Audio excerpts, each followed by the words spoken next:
بسم اللہ الرحمن الرحیم الحمد للہ رب العالمین وصلی اللہ علی محمد وآلہ الطاہرین ولعنۃ اللہ علی اعدائہم اجمعین الی قیام یوم الدین۔ موضوع گفتگو روزوں کے احکام، اور اس ہماری گفتگو کا عنوان ہے مسافر کے روزے۔ یعنی اصل عنوان یہ ہے کوئی شخص اگر سفر میں ہے یا سفر کرنا چاہے تو وہ کیا کرے۔ تو پہلی چیز کہ جس کی جانب توجہ رہے وہ یہ کہ سب سے پہلے ہمیں یہ جاننا چاہیے کہ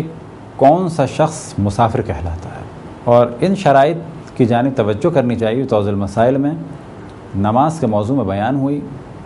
کہ کون سی جگہیں ہیں، کون سے موارد ہیں کہ جہاں پر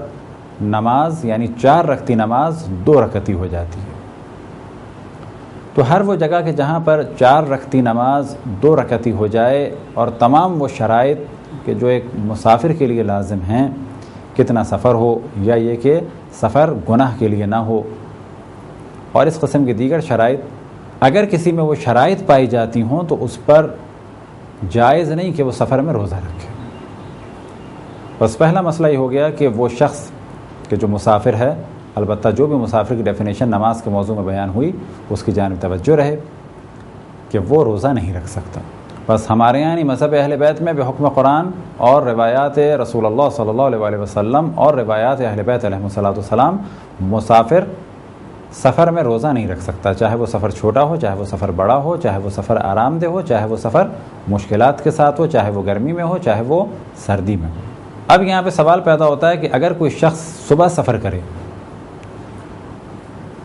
تو کیا اس دن روزہ رکھنا ہے؟ یہ ایک بہت بڑی غلط فہمی ہے۔ کچھ لوگ سفر پہ جب جاتے ہیں صبح تو اس دن روزہ نہیں رکھتے اور کہتے ہیں کہ ہم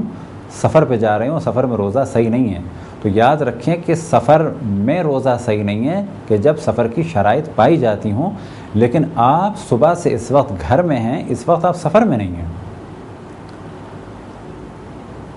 اب یہاں مثال دی جائے، فرض کریں آپ اپنے گھر سے سفر کے لیے جا رہے ہیں یا کسی ایسی جگہ پر ہیں کہ جہاں آپ 10 دن رکے اور آپ نے روزے رکھے تھے اور آپ پہ روزہ رکھنا ضروری تھا۔ اب آپ جو گھر سے نکلیں گے تو اس دن آپ کو روزہ رکھنا ہے، کیونکہ یہ بھی ممکن ہے کہ یہ آپ کا سفر کینسل ہو جائے، اور آپ شہر میں جب اپنے رہیں گے، اپنے گھر میں جب آپ ہوں گے تو آپ پر اس دن کا روزہ لازم ہے۔ تو پہلے اس جانب توجہ رہے کہ آپ کو اس دن کا روزہ رکھنا ہے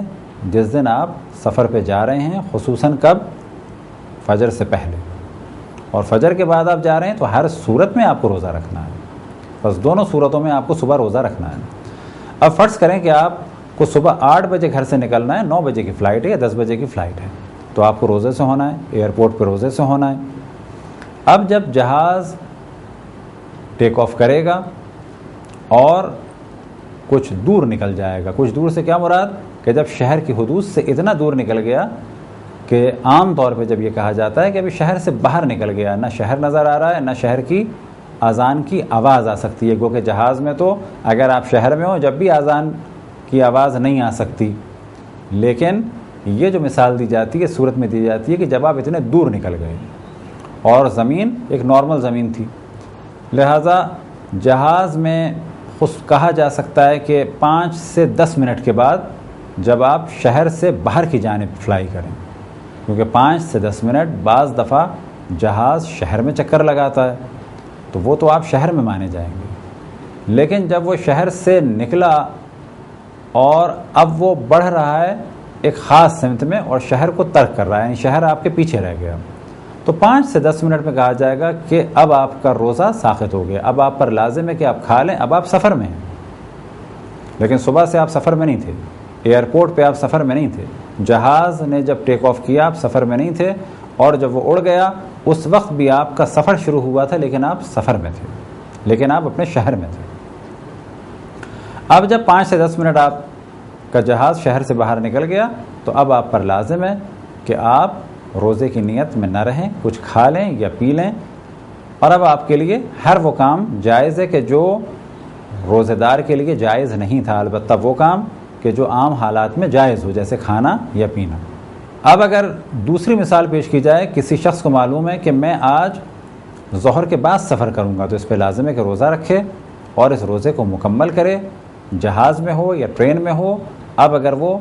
2 گھنٹے کی فلائٹ بھی ہے، فرض کریں کہ وہ کراچی سے پنڈی گیا یا یہ کہ کسی اور شہر سے کسی اور شہر کی جانب گیا، کیونکہ ظہر کے بعد اس نے سفر کیا ہے، چاہے وہ 2 گھنٹے کا سفر ہو چاہے وہ 4 گھنٹے کا سفر ہو، اسے اپنا روزہ مکمل کرنا ہے۔ مسافر کے لیے ایک حکم یہ ہے کہ اگر وہ کسی ایسی جگہ جا رہا ہے کہ جہاں پر اسے 10 دن سے کم رکنا ہے تو چاہے وہ کتنی ہی آرام دہ جگہ کیوں نہ ہو یہ روزہ نہیں رکھ سکتا، لیکن اگر اسے 10 دن یا 10 دن سے زیادہ اگر رکنا ہے تو اس پر لازم ہے کہ یہ روزہ رکھے۔ پھر جب یہ وہاں سے چلے گا، اگر 10 دن کے بعد چلا ہے تو یہ روزہ رکھ کے چلے گا، اگر صبح چلا ہے، ظہر کے بعد چلا ہے تو روزہ رکھ کے چلے گا، ظہر سے پہلے چلا ہے تو وہی مسئلہ کہ جب شہر کی حدود سے باہر نکل جائے گا جسے کہا جاتا ہے حد ترخص، تو اس کے بعد اس کا روزہ ختم ہو جائے گا۔ لیکن ظہر کے بعد اگر چلا ہے تو چاہے یہ کتنا ہی دور کیوں نہ چلا جائے اس کا روزہ رہے گا، اور لازم ہے کہ کوئی ایسا کام نہ کرے کہ جس سے روزہ باطل ہوتا ہو۔ اگر یہ 3 دن کسی شہر میں رہا ہے، 4 دن کسی شہر میں رہا ہے تو اس پہ روزہ لازم نہیں ہے، یہ صبح بھی کھا سکتا ہے رات کو بھی کھا سکتا ہے۔ اب اگر یہ 2 دن یا 3 دن یا 4 دن یا 8 دن رکنے کے بعد یہ سفر پہ جا رہا ہے تو یہ صبح سے کھائے پیے، کیونکہ اس پہ اس شہر میں رہتے ہوئے بھی روزہ واجب نہیں تھا۔ اگر کوئی شخص منت مان لے کہ میں 27 رجب کو روزہ رکھوں گا تو اس شخص کے لیے جائز نہیں ہے کہ یہ بغیر کسی مجبوری کے سفر کرے، لیکن اگر بہت شدید مجبوری پیش آ جائے تو یہ سفر کر سکتا ہے۔ آیا سفر میں مستحب یا قضا روزہ رکھا جا سکتا ہے؟ تو جواب یہ ہے کہ سفر میں نہ مستحب روزہ رکھا جا سکتا ہے اور نہ ہی قضا روزہ رکھا جا سکتا ہے۔ اگر کوئی شخص سفر میں ہو، ابھی مثال دیتے ہیں ہم، فرض کریں کہ رات کو ہم نے سفر شروع کیا اور سفر میں ہی فجر ہو گئی، ہم نے نہ کھایا نہ پیا، کیا روزہ رکھ سکتے ہیں؟ روزے کی نیت کر سکتے ہیں؟ روزے کی نیت نہیں کر سکتے، فقط اتنا کر سکتے ہیں کہ نہ ہم کھائیں نہ پئیں اور کوئی ایسا کام نہ کریں گے جس سے روزہ باطل ہوتا ہو، فجر ہو گئی۔ اب ہم اپنے شہر میں داخل ہو گئے ظہر سے پہلے پہلے۔ ظہر سے پہلے پہلے کی کیا مراد ہے؟ پہلے بھی ہم نے توجہ دلائی کہ ظہر سے پہلے سے مراد یہ نہیں ہے کہ آپ کے علاقے میں اذان کتنے بجے ہوتی ہے، بلکہ ظہر سے پہلے یہ مراد ہے کہ جب سورج نکلتا ہے تو کہا جاتا ہے سورج طلوع ہوا، پھر ایک وقت آیا کہ اپنی سب سے بلندی کے مقام پر پہنچ گیا، جو سب سے بلند مقام سورج کے لیے آج کل کے موسم میں تصور کیا جا سکتا تھا وہاں پہنچا۔ جیسے یہ بلندی سے پستی کی جانب جائے گا، یعنی جیسے ہی عروج سے زوال کی جانب جائے گا، تو اس زوال کے شروع ہوتے ہی کہا جاتا ہے کہ زوال ہو گیا اور یہ اول ظہر ہے، یہ ہے اول ظہر۔ ممکن ہے کہ آپ کے علاقے میں 12:15 بجے اول ظہر ہو اور اذان 1 بجے ہوتی ہو یا اذان 1:30 بجے ہوتی ہو، تو اذان معیار نہیں ہے، اول ظہر معیار ہے۔ اب اگر آپ اپنے شہر میں واپس آ گئے ظہر سے پہلے پہلے اور آپ نے کوئی کام ایسا نہیں کیا تھا جس سے روزہ باطل ہوتا ہے تو آپ پر لازم ہے کہ روزہ رکھیں۔ اب دوسری مثال، فرض کریں کہ آپ سفر میں ہیں اور فجر ہو گئی، آپ کو اختیار ہے آپ کھائیں یا پئیں، اور یہ بھی اختیار ہے کہ نہ کھائیں اور نہ پئیں۔ کیا نتیجہ ہے ان دونوں چیزوں کا؟ آپ نے کھایا پیا، آپ 8 بجے اپنے شہر میں پہنچ گئے، کیا آپ نے گناہ کیا؟ کوئی گناہ نہیں کیا، کیونکہ آپ نے کھایا پیا تھا کہاں پر؟ سفر میں کھایا تھا، اپنے شہر میں نہیں کھایا تھا، کیونکہ کھا پی چکے ہیں، اب آپ پر روزہ لازم نہیں ہے۔ آپ سفر میں تھے، آپ نے روزے کی نیت نہیں کی، فجر ہو گئی، روزے کی نیت نہیں کی اور آپ نے کچھ نہیں کھایا کچھ نہیں پیا، لیکن جیسے ہی اپنے شہر میں ظہر سے پہلے پہلے پہنچے تو آپ پر لازم ہے کہ آپ روزہ رکھیں، کیونکہ آپ نے کوئی بھی ایسا کام نہیں کیا ہے کہ جس سے روزہ باطل ہوتا ہو، بس آپ روزہ رکھ لیں، بہتر ہے، ایک دن آپ کا بچ گیا۔ آپ نے فجر میں کچھ نہیں کھایا کچھ نہیں پیا،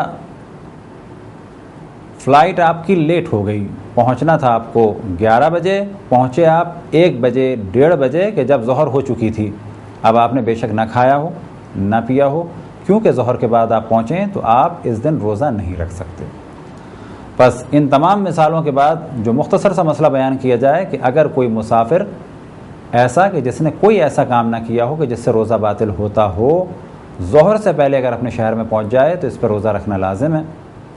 اگر کوئی مسافر کہ جس نے کوئی ایسا کام نہ کیا ہو کہ جس سے روزہ باطل ہوتا ہو، اگر ظہر کے بعد اپنے شہر میں پہنچے تو اس کا روزہ نہیں مانا جائے گا۔ یہ کھا بھی سکتا ہے، پی بھی سکتا ہے، البتہ بہتر یہ ہے کہ مسافر اور ہر وہ شخص کہ جس پہ روزہ ساقط ہے بیماری کی وجہ سے یا کسی اور وجہ سے، وہ کاموں سے بچے کہ جس سے روزہ باطل ہوتا ہو۔ بہتر ہے کہ وہ کام نہ کرے۔ مثال کے طور پہ روزہ دار ظہر کے بعد اپنے شہر پہنچا تو کہا جائے گا بہتر ہے کہ یہ کوئی ایسا کام نہ کرے کہ جس سے روزہ باطل ہوتا ہو، لیکن اس کا روزہ نہیں ہے، یہ روزہ نہیں رکھ سکتا، لیکن بہتر ہے کوئی ایسا کام نہ کرے کہ جس سے روزہ باطل ہوتا ہو، لیکن اگر کر لے تو کوئی حرج نہیں ہے۔ مکروہ ہے کہ کوئی ایسا کام کرے، لیکن کھائے پیے یا کوئی بھی ایسا کام کرے کہ جس سے روزہ باطل ہو جاتا ہو، اس کے لیے جائز ہے۔ پہلے بھی ہم نے توجہ دلائی کہ مسافر سفر میں روزہ نہیں رکھ سکتا، لیکن ایک جگہ استثناء ہے، وہ یہ کہ مسافر اگر مدینہ طیبہ میں ہے تو وہاں 3 دن کے روزے رکھ سکتا ہے حاجت کی نیت سے۔ یعنی ایسا شخص کہ جو فقط 4 یا 5 دن یا بالفاظ دیگر 10 دن سے کم مدینہ میں رکا ہے، اس پر جائز نہیں کہ یہ روزے رکھے، لیکن مدینہ میں اگر ہے تو 3 دن کے روزے رکھ سکتا ہے، نہ کہ قضا بلکہ حاجت کی نیت سے 3 دن کے روزے رکھ سکتا ہے۔ اگر کوئی شخص نہ جانتا ہو کہ سفر میں روزہ رکھنا جائز نہیں ہے، وہ روزہ رکھے اور ظہر میں پتہ چل جائے تو اس کا روزہ باطل ہے، لیکن ظہر کے بعد پتہ چلے یا کئی دن کے روزے رکھ چکا ہو اور پھر مغرب کے بعد پتہ چلے تو اس کے سارے روزے صحیح ہیں۔ لیکن وہ شخص کہ جو بھول چکا ہو کہ سفر میں روزہ رکھنا حرام ہے، یا یہ بھول گیا ہو اور ذہن میں نہ ہو کہ میں مسافر ہوں، تو ایسے شخص کا روزہ چاہے اسے دن میں یاد آئے اور چاہے مغرب کے بعد یاد آئے، ان دونوں صورتوں میں اس کے روزے باطل ہیں۔ اب ایک تو مسئلے بیان و گفتگو ختم کیا جائے، آیا کوئی شخص روزوں سے بچنے کے لیے سفر کر سکتا ہے؟ تو جواب یہ ہے کہ سفر کر سکتا ہے، لیکن یہ کام مکروہ ہے، اور مکروہ کے معنی یہ ہے کہ نہ کرے تو بہتر ہے۔ اگر کوئی شخص منت مان لے کہ میں 27 رجب کو روزہ رکھوں گا، تو ہم نے توجہ دلائی کہ ایسی صورت میں اس کے لیے جائز نہیں کہ سفر کرے جب تک کہ مجبوری نہ ہو، لیکن اس کا پھر روزہ نہیں ہوگا۔ فرض کریں کہ اس نے 27 کے روزے کی منت مانی کہ اپنے شہر میں روزہ رکھوں گا، اسی دن اسے خبر آ گئی کہ اس کے کسی عزیز کا انتقال ہو گیا، اس کا پہنچنا ضروری ہے، اور یہ 26 کو چلا گیا، تو اب نہ یہ وہاں روزہ رکھ سکتا ہے اور نہ یہ اپنے شہر میں رکھ سکتا ہے، کیونکہ اس کے لیے جانا ضروری تھا اگر ضروری ہو۔ لیکن اگر کوئی شخص منت مان لے کہ میں 27 رجب کا روزہ رکھوں گا، چاہے گھر میں ہوں چاہے سفر میں ہوں، اس شرط کے ساتھ اگر منت مانے تو یہ روزہ رکھ سکتا ہے۔ یہ تھے مختصر سے مسائل مسافر کے روزوں کے بارے میں۔ خداوند تبارک و تعالیٰ سے دعا ہے کہ بحق محمد و آل محمد ہمیں اپنے رسول اپنی حجتوں خصوصاً امام زمان علیہ السلام کی معرفت اور اطاعت کی توفیق عطا فرمائے۔ وصلی اللہ علی محمد و آلہ الطاہرین۔